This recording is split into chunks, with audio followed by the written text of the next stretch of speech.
Doctor अपनी गलती को सुधारने के लिए और अर्शी को उसका असली बच्चा सौंपने के लिए खुद बच्चे के साथ बॉस हाउस पहुंच जाती हैं। वहां पहुंचते ही डॉक्टर सभी को कह देती हैं कि आप सब लोग सही कह रहे थे। वे दोनों नर्स पैसे के लिए उस घटिया आदमी के साथ मिली हुई थीं। यह कहकर डॉक्टर अर्शी को उसका असली बच्चा सौंप देती है और यह देखकर सभी के होश उड़ जाते हैं। साथ ही झनक बहुत ज्यादा खुश होती है।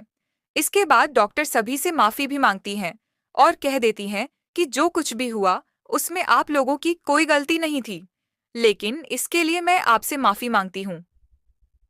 यह देखकर अर्शी बहुत खुश होती है और वह अपने बच्चे को गले से लगा लेती है।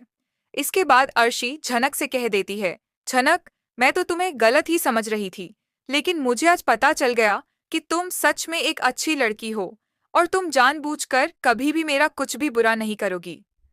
डॉक्टर के जाने के बाद अर्शी झनक से कह देती है, झनक, अब मैं तुम्हें इस घर से कभी नहीं जाने दूंगी और अब तुम हमेशा यहाँ रह सकती हो। साथ ही अनिरुद्ध और सभी लोग भी यह देखकर बहुत खुश नजर आते हैं।